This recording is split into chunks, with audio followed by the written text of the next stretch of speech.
어제는 다문화 식구들이 한 14명이 나와서 아침 8시서부터 저녁 먹고 돌아갈 때까지 배 철망을 다 녹을 제거하고 하루 종일 색을 칠하는 일을 했습니다. 녹을 제거하는 일이 그렇게 쉽지가 않아요. 그래서 반나절은 녹을 벗겨내는 일을 아주 힘써서 했습니다. 그리고 오후 돼서 이제 색을 칠하기를 했는데 제가 그것을 보면서 이런 생각을 했습니다. 우리의 마음의 때를 벗겨내는 것이 얼마나 어려운가. 보이진 않잖아요. 건강한 것 같고 몸은 건강한 것 같고 움직임도 건강한 것 같은데 마음에 썩는 그러한 녹을 제거한다는 게 얼마나 힘든지, 우리 영혼의 때를 벗기는 것이 얼마나 수고가 들어가야 하는지, 애씀의 삶이 이어져 가야 마음의 때, 영혼의 때를 깨끗하게 할 수 있구나 하는 그런 생각을 했습니다. 성령의 계절입니다. 우리의 마음의 때를 주의 영으로 씻겨내지 않으면 성령이 우리 마음에 자리할 수가 없고 하늘의 감동을 따라서 주님을 섬길 수가 없습니다. 우리는 이 세상에 발 딛고 살아가는 사람들이지만 하늘의 양식을 먹고 세상을 사는 사람들이에요. 위를 바라보고 살아가는 사람들이에요. 그래서 이 성령의 계절에 우리의 마음에 성령의 물줄기가 심장 곳곳에 다 적셔지도록 우리의 마음의 정도를 잘해서 성령의 감동을 통해서 주님을 섬기는 축복이 있어지기를 주의 이름으로 축복합니다.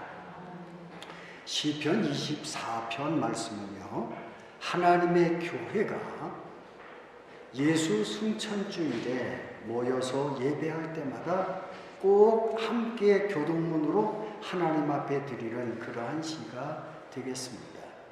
특별히 예배의 시 가운데에 예수님 승천주일에 예수님이 하나님의 나라로 들어 올라가실 때에 하나님의 백성들이 이 시편 7절 말씀부터 마지막 절까지의 말씀은 반드시 읽어야 하는 그러한 시가 되겠습니다. 이 시를 읽으면서 세상의 것들을 바라보지 않고 위를 바라보는 사람들, 예수께서 승천하시면서 아래를 향하여 두 손을 벌리시고 축복을 하셨는데 들어 올려가시면서 축복한 그 손길을 바라보면서 살아가는 사람들의 삶이 하나님의 백성들인 예수 믿는 우리들의 삶이다.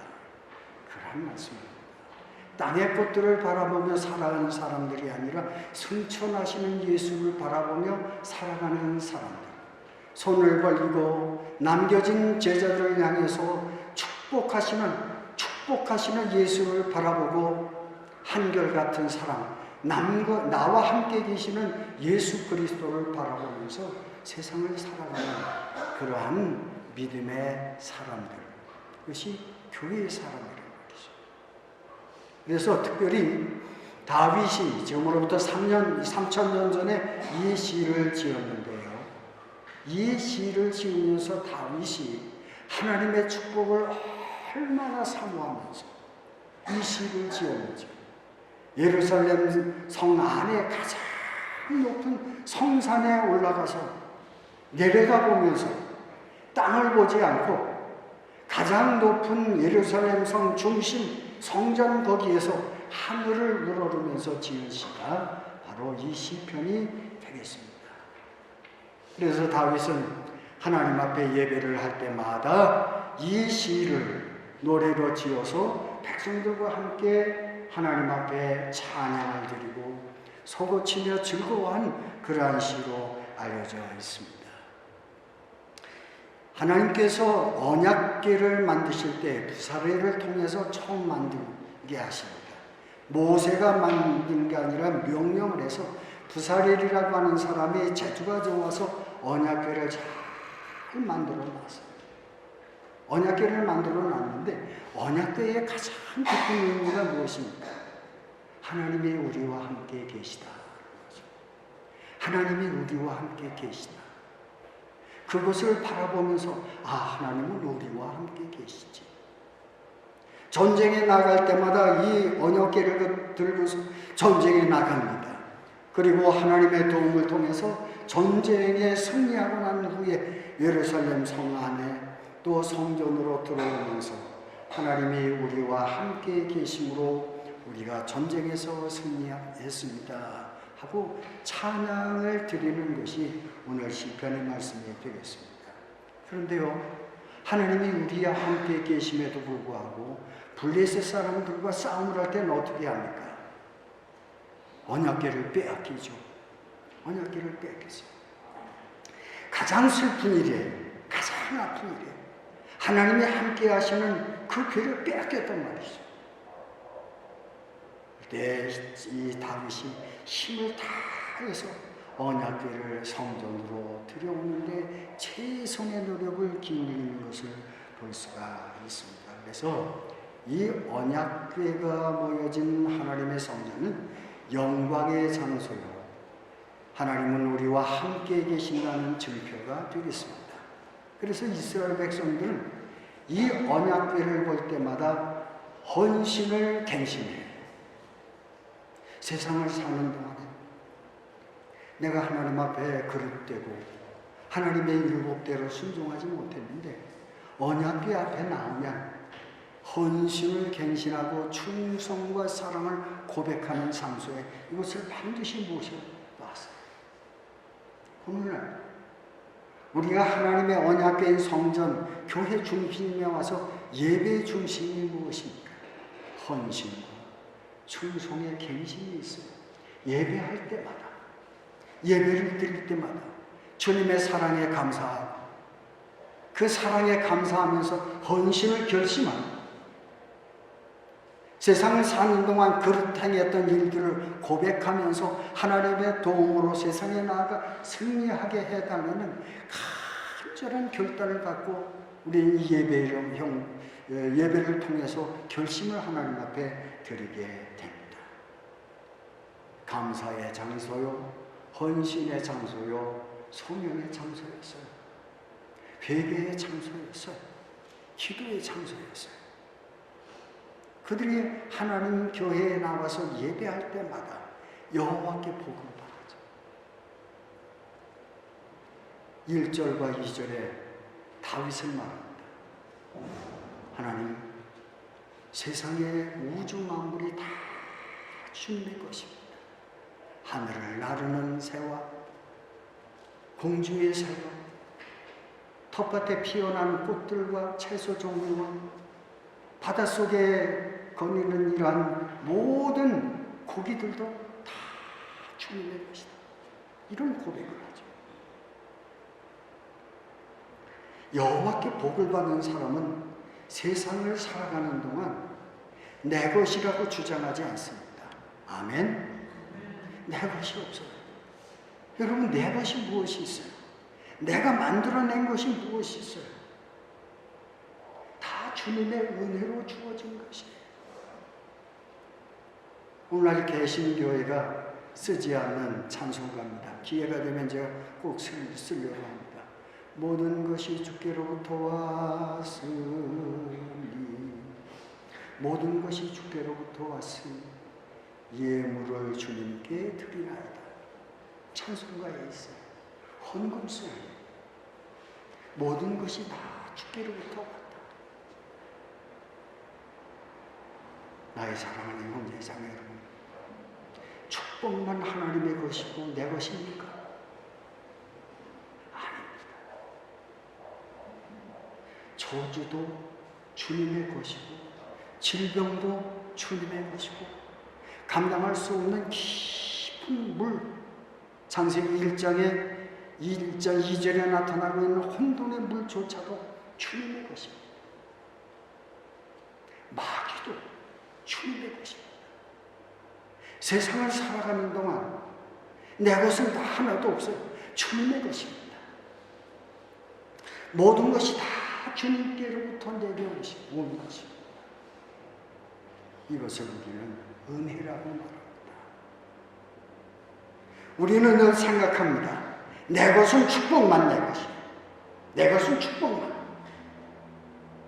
그러나 여러분, 성경을 보십시오. 질병도 주님이 주신 축복이요, 저주도 주님이 주신 축복이요. 아멘.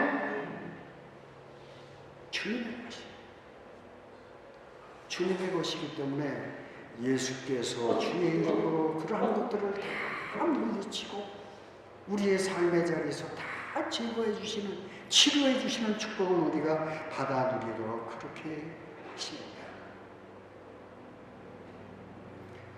야곱이 외삼촌 라반의 집으로 갔다가 고향 땅으로 돌아옵니다. 물질의 축복을 다 엄청나게 받았죠. 아내의 축복도 많이 받았어요. 자식의 축복도 많이 받았어요. 그래서 모든 축복들을 거두어서 나귀에 싣고서 집으로 돌아오는데 야복강 가에서 하나님을 만납니다.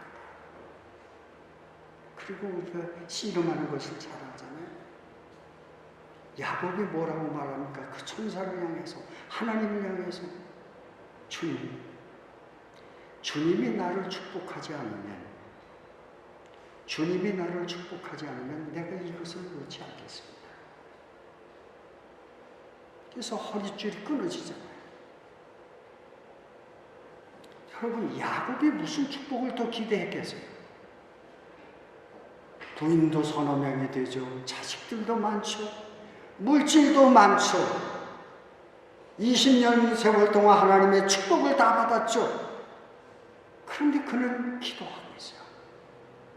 하나님이 내게 축복하시지 않으면 내가 이 줄을 놓을 수가 없습니다.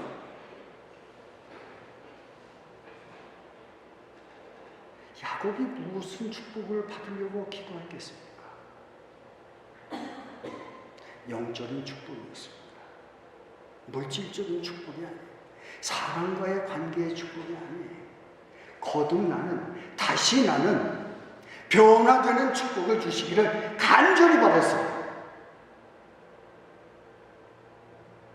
여러분, 우리가 한평생 하나님 주시는 일용할 양식으로 배불리움을 입었는데 더 잘되게 영원히 썩는데,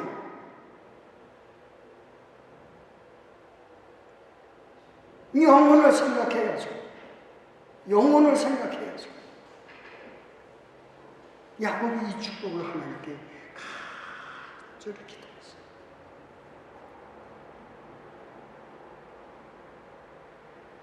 여러분, 우리가 하나님 앞에 매달려 기도할 때 너는 여호와께 복받은 자로다, 다른 사람들이 그렇게 일컬어줄 때 물질적인 축복입니까? 아니에요. 주님이 나와 함께 하시니 날마다 내가 새롭게 변화되어서 하나님의 백성, 주님의 성품을 닮아가는 이러한 축복이 우리 영혼 안에 있어져야 되겠다 이 말이죠.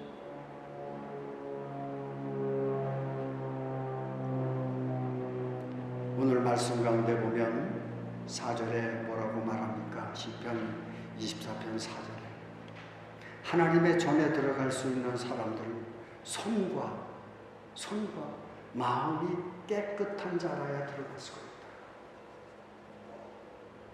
손은 무엇을 의미합니까?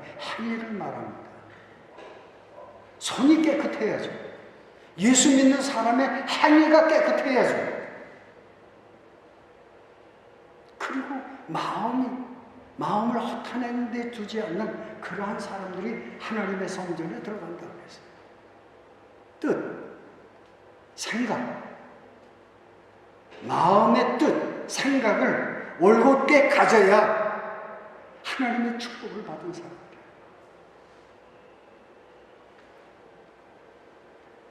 우리는 마음은 바른데 행위가 엉망인 사람이 많죠. 바꿔야죠. 우리의 행위가 신앙을 보이는 행위로 변화받아야 된단 말이죠. 야곱이 물질적 축복은 많이 받았어도 야복강가에서 성품이 변화되어져야 참 이스라엘이 되는 거예요. 이스라엘. 행위가 변해야 돼요. 합니다. 내 마음은 그렇지 않은데, 내 마음은 날마다 그렇지 않은데 그렇게 말하죠. 내 손이 깨끗한 자, 생각이 올곧은 자, 이러한 사람만이 예배의 자격이 있다. 하나님 나라의 자격이 있다. 다윗이 그렇게 말하고 있어요.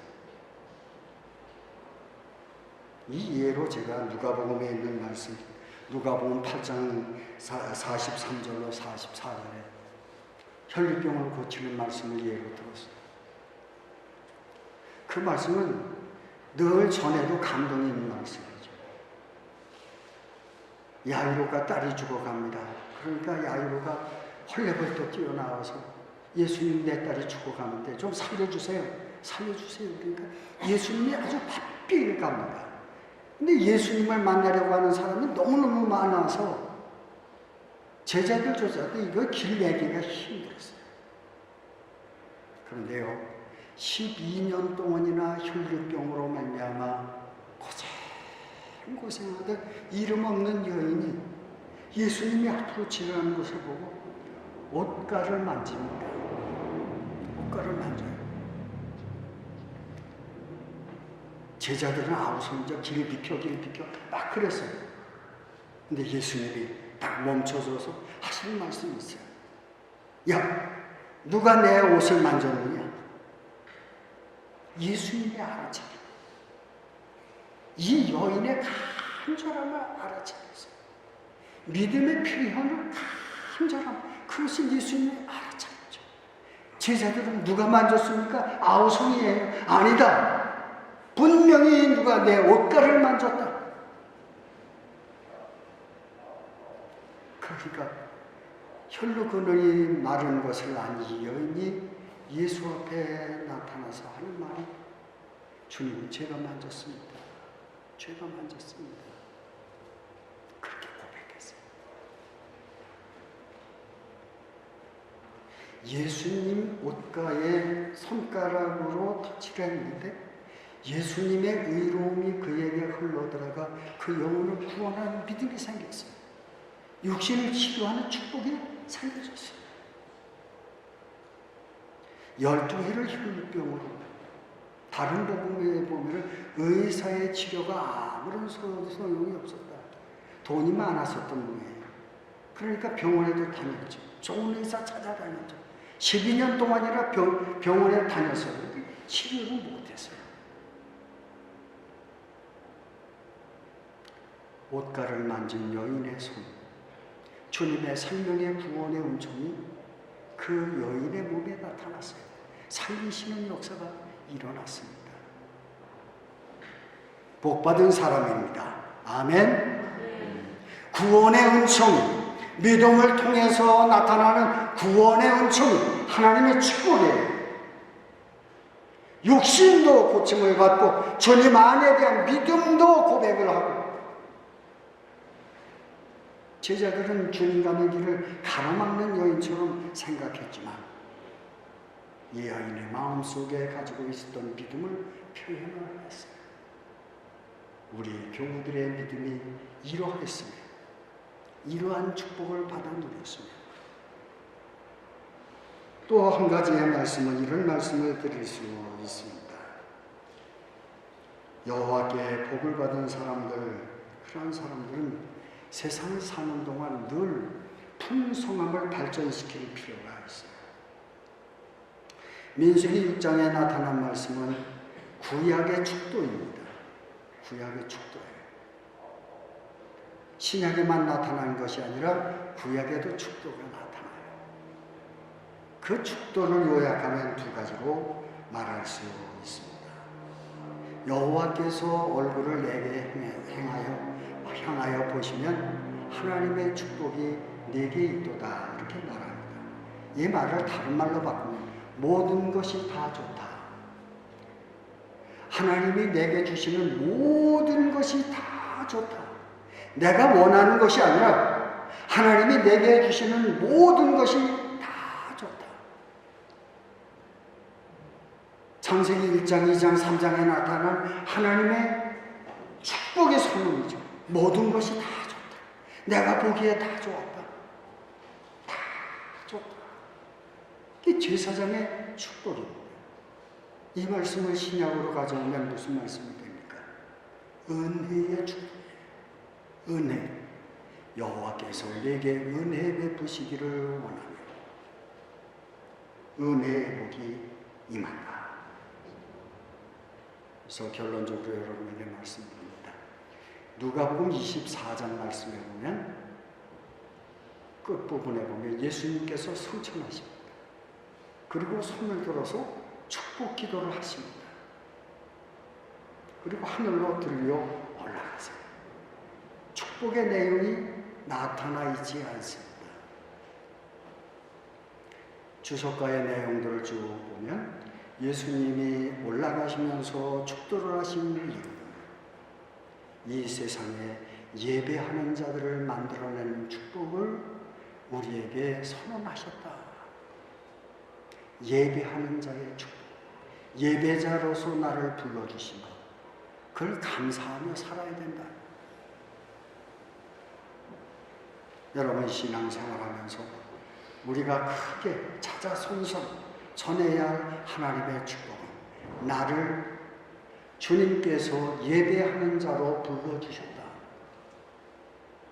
우리 교회가 존재하는 선교적 사명의 주제는 뭐냐면 예배하는 자를 만드는 것이에요. 이 예수님의 축도예요. 예수님의 축도예요. 그분이 이 땅에 다시 오시는 그날까지 하나님의 교회에 손들어 축복하시는 예수, 그 축복의 예수는 우리로 하여금 예배하는 자로 삼으셔서 하나님을 평생토록 예배하는 축복을 받아 누리도록 하셨습니다. 여러분 모두는 하나님의 축복을 받은 사람들입니다. 아멘. 예배하는 자를 만나. 그리고 우리의 소명은 예배하는 자들을 뽑아서 만드는 일을 우리가 해야 합니다. 이것이 선교적 사명입니다. 평생토록 예배하는 기쁨, 축복하시는 예수의 축도를 받는 예배의 그 기쁨, 감사, 은혜, 이러한 것들이 여러분 영혼 안에 충만하시기를 주의 이름으로 축복합니다. 복음 찬송가 53장 부르시겠습니다. 두 번 부르겠습니다.